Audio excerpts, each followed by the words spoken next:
Welcome back to my channel. I am Nicole Nelson, for those of you who do not know me. And I'm popping on because I accepted a YouTube challenge. The young lady's name is Frankie. The YouTube channel video that I saw was Frankie 2. So she has 2 YouTube channels. I'm not creating a whole nother channel for this challenge. But she challenged us to the similarity of 75 hard challenge. If you've ever heard of the 75 hard challenge, where it's 2 workouts a day, drinking a gallon of water, reading 10 pages every day of nonfiction. One of your workouts has to be outside no matter what the weather is, and you have to take a picture of your progress as you do it. I've done the 75 hard challenge before. It was great. I need to do it again. And maybe I will, starting with this challenge in compilation with that. But I accepted the challenge because she challenged us to do the same thing, but with YouTube videos. So just every day, YouTube a video, at least 10 minutes, no editing or minimal editing every day for 75 days, and just see what happens. And I thought, as a newbie to YouTube, it would be a great challenge for me. It would get me consistent of coming on YouTube instead of going to social media or other platforms. Before I started my YouTube channel, I was very comfortable with going live on Facebook and Instagram. So I'm excited to see how this challenge challenges me and puts me in the mindset of coming here for my long form video before I do short form, and just getting my mind wrapped around switching how I see and create the content. So I thought for this video, since it's only 10 minutes, I would talk about something else that I decided to do yesterday, which was, I guess it would be making a reading list, but it wasn't like new books I've heard of or things like that I want to get to, but was shop my library, kind of like shop my closet when you don't want to have a no spend month or year or week and a no spend on like more books. But have you read everything in your library? This is not my library actually of books. This is just journals and notebooks. But I have several books, digital platformed and physical, that I haven't read, or either started to read and didn't finish, or read and want to reread because I'm a different person now since I've read that book. So I'm going to share one that I have always wanted to read, bought it finally, and sat on my shelf for a couple of years, and I still haven't got to. And I thought, well, it is 48 Laws of Power. And since we are approaching having 49 weeks left in the year 2025, I thought I would read a law a week, because as you can see how thick the book is, I didn't want to be like, oh, I could read this in a month or however many days. So a law a week, I would finish it this year. And the laws are not short, so it's not like, they're not long, but they're not short either. So it's like almost like a chapter, but I figured to take it all in, assess it, and apply it, because no sense in reading. I did a podcast recently about having knowledge and actually gaining wisdom, like knowing a thing and having wisdom about it and applying it's 2 different things. So I would read, like this one is infection, avoid the unhappy and unlucky. And then it has the law for you to go through and read, transgressions of the law, and then you go to interpretation, and then read a couple of pages and you're done with it, and go through and just kind of see if I agree first, because just because it's in here and it's written down doesn't mean when you finish a book that you're going to adopt everything that you read out of it, or you're going to really enjoy it. That's the point of reading, is to find out what knowledge how do they say, eat what you want and spit out the bones. Whatever is not for you, it's not for you. But another book that I love and I tell everybody to read, it's like the book of the Bible. The Bible is my my first love. I got two right here. And right after the Bible, it will be this book that has been, for me, most impactful. And then right up under that is The Mountain Is You. But this book is The Four Agreements. If you have ever read it, you know. If you have not, you definitely should. It is by Don Miguel Ruiz. It's The Four Agreements. And those agreements are be impeccable with your word. Don't take anything personally. Don't make assumptions. And always do your best. In a brief synopsis, be impeccable with your word is speak with integrity, say only what you mean, avoid using the word to speak against yourself or to gossip about others. Use the power of your word in the direction of truth and love. Don't take anything personal. Nothing others do is because of you. What others say and do is a projection of their own reality, their own dream. When you are immune to the opinions and actions of others, you won't be the victim of needless suffering. And the one that I did the most work on when I read it the first time was don't make assumptions. Find the courage to ask questions and to express what you really want. Communicate with others as clearly as you can to avoid misunderstandings, sadness, and drama. With just this one agreement, you can completely transform your life. And it did. I got the courage to have courageous conversations, sit in the discomfort, because you can get answers, but sometimes they're not the answer you want, but you got an answer all the same. And not making up stories in my head about what somebody did or didn't do or why, which is also don't take anything personally. And just ask for the clarity that you're seeking. Even if you don't get the apology or whatever else you're seeking, answer is an answer is an answer. And then the last one is always do your best. Your best is going to change from moment to moment. It will be different when you are healthy or opposed to sick. Under any circumstance, simply do your best and you will avoid self-judgment, self-abuse, and regret. And that also applies to me today because I have had a splitting headache all day. And even though I had a headache, and I'm going to lay back down as soon as I'm done with this video, I took some pain meds, still a lot of pressure and pain near my face and my ear or whatever. So my balance has been kind of off. But I didn't let not feeling well keep me from this 10 minutes with sharing. And it just proves to me that I am going to do everything that I can to put myself in a position to be better than I am at the beginning of 2025. Because I'm not to overextend myself to the point of burnout, but I physically can sit up and watch YouTube. I figured I could do a 10-minute video for YouTube.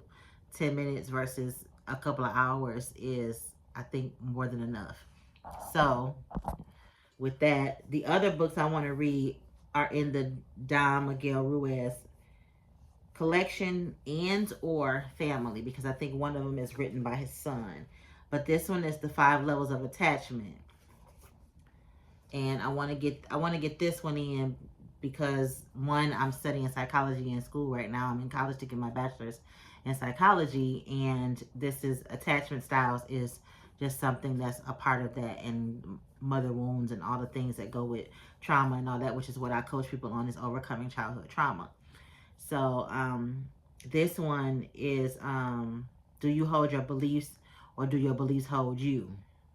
In this groundbreaking work, Don Miguel Ruiz writes that we have all unwittingly made agreements about how we think we should live our lives and what we believe our personal truths are.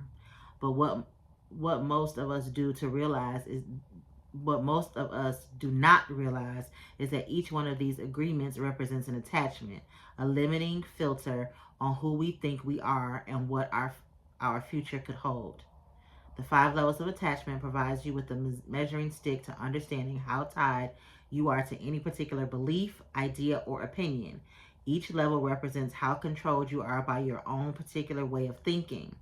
Armed with the awareness of which beliefs and ideas you are most attached to, you can better navigate the recurring situations in your life that cause you suffering, release any unhealthy beliefs that are no longer serving you, and create a future that is in alignment with your true and authentic self. So I definitely want to get into that. And another one by Don Miguel Ruiz is The Mastery of Love. And that's this one. And this is In Mastery of Love, Don Miguel Ruiz illuminates the fear-based beliefs and assumptions that undermine love and lead to suffering and drama in our relationships.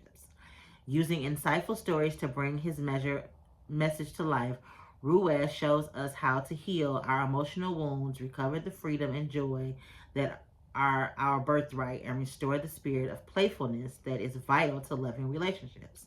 The mastery of love includes why domestication and the image of perfection lead to self-rejection, the war of control that slowly destroys most relationships, why we hunt for love in others and how to capture the love inside us, how to finally accept and forgive ourselves and others. Happiness can only come from inside of you and is the result of your love. When you are aware that no one else can make you happy and that happiness is the result of your love, this becomes the greatest mastery of the totalic, the mastery of love. Sound good to me. And then another one is The Voice of Knowledge. And that's this one. Another one of his collection. And it says, in The Voice of Knowledge, Miguel Ruiz reminds us of a profound and simple truth. The only way to end our emotional suffering and restore our joy in living is to stop believing in lies, mainly about ourselves. Based on ancient Toltec wisdom, this breakthrough book shows us how to recover our faith in the truth and return to our own common sense. Ruiz changes the way we perceive ourselves and the way we perceive others. Then he opens the door to a reality that we once perceived when we were 1 and 2 years old. A reality of truth, love, and joy. We are born in truth, but we grow up believing in lies. One of the biggest lies in the story of humanity is the lie of our imperfection. And last but not least, The Circle of Fire. In The Circle of Fire, best-selling author Don Miguel Ruiz inspires us to enter into a new and loving relationship with ourselves, with our fellow humans, and with all of creation. Through a selection of beautiful essays, prayers, and guided meditations, Ruiz prepares our minds for a new way of seeing life and opens our hearts to find our way back to our birthright, heaven on earth. The result is a life lived in joy, harmony, and contentment. In my teachings, the Circle of Fire and ceremony celebrates the most important day of our lives, the day when we merge with our fire of our spirit and return to our own divinity. This is the day when we recover the awareness of what we really are and make the choice to live in communion with the force of creation we call life or God. So I want to check all of them out and reread the Four Agreements. Like I said, it's one of my favorite books. Next to the Bible is right there. And then I think now with the Four Agreements neck and neck is The Mountain of You. The Mountain is You. And I have that on audiobook. I listened to that last year completely through twice. And I will be listening to it again this year. Books that I will repeat listening to will be We Should All Be Millionaires by Rachel Rogers. I've listened to Will Smith's book like on repeat on days when I just need some good antidotes. It's a really great book to listen to. I'm probably going to read through again A New Earth. Oprah brought it back as a second time for her book club. I'm going to bring it back for a second time to read it, but I haven't read it in years. So it'll probably be fresh to me now because I'm, again, a totally different person than when I read it before. And it's one other book. And I want to read for business. I want to read Persuade for Good, which is by the Sales Girls. I don't know their names individually yet. I got to learn it, but I'm just started following them. But I have Persuade for Good. I want to read that. I want to read Traffic and Sales. I haven't read that. And it's one other book that is like a must for me that I want to read. Is Gary V's the Thank You Method or Thank You something. I gotta find it and get it. When I went to the bookstore, they didn't have it. So I'll probably order it online. But I want to definitely read that. And I know it might sound funny, but to just improve on my content, I want to master my own book. I wrote my book and I know what's in it. I know what I talked about, but I want to read it till it becomes like, I know I'll probably read like write 7 or 8, 9 more books. But I want to pull the best parts of my book regularly out to use as tools in my teaching and my coaching. And I think sometimes we can be so close to our own things that, you know, once we do it or create it or whatever, it becomes a part of us as we're pitching it or showing up with it. But I think if we study being more self-aware, what parts made us grow, and then just like going back to the 4 agreements and biblical texts that I go back to, going back to my own book, I believe will also help me see the different parts of me. Like when I was writing my book, I had become a different person than when I started writing the book. And I had to literally, I was writing to the little girl I was, but then at some point I even had to start writing to the adult woman that I was when I started writing my book, because I had grown so much from who she was when she started writing. So just like that, I want to, you know, invite you to look back at things you've created, things you've sold, things you've made, things you're currently teaching or being a part of, or that you're involved in, groups and teams that you're on, to reevaluate who you are now and what that looks like in correlation with that thing or place or people that you are a part of, and what it looks like to serve now from this place with that information. So that's my video. I went longer than 10 minutes, so I'm proud of myself for that. I got it done. I hope I gave you some things to consider, some reading recommendations. I am not an affiliate or anything of Don Miguel Ruiz, but clearly you can see I am a fan.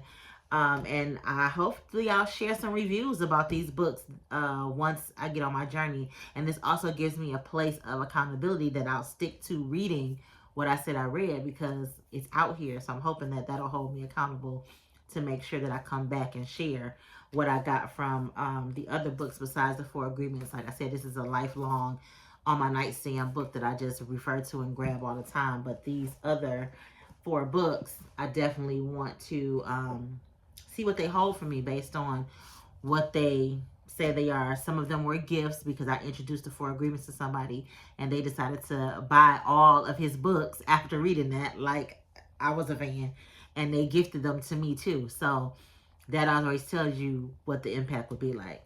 So I hope you enjoyed this video. I hope it gave you something to think about, some things to consider. The 48 laws of power. I'm definitely getting into this. Like I said, I'm going to read a law a week and go through it and get some understanding and see if I agree or disagree. And maybe I'll share those every time I'm doing a video in that week. But I'm going to accept this challenge from Frankie too. I hope I can tag her. I'm new to YouTube, so I got to learn how to do all that too. But I accept the challenge, and here we go. 75 hard YouTube style. So if you are a YouTuber watching this, I hope you'll join us and go over and tag Frankie, the number 2. It's spelled, her name is spelled Frankii and the number 2 on YouTube, where she gave the 75 hard challenge. So she started 5 days ago, so I'm a few days behind her, but this is my day 1, and I hope that you will join me. Till next time, love well.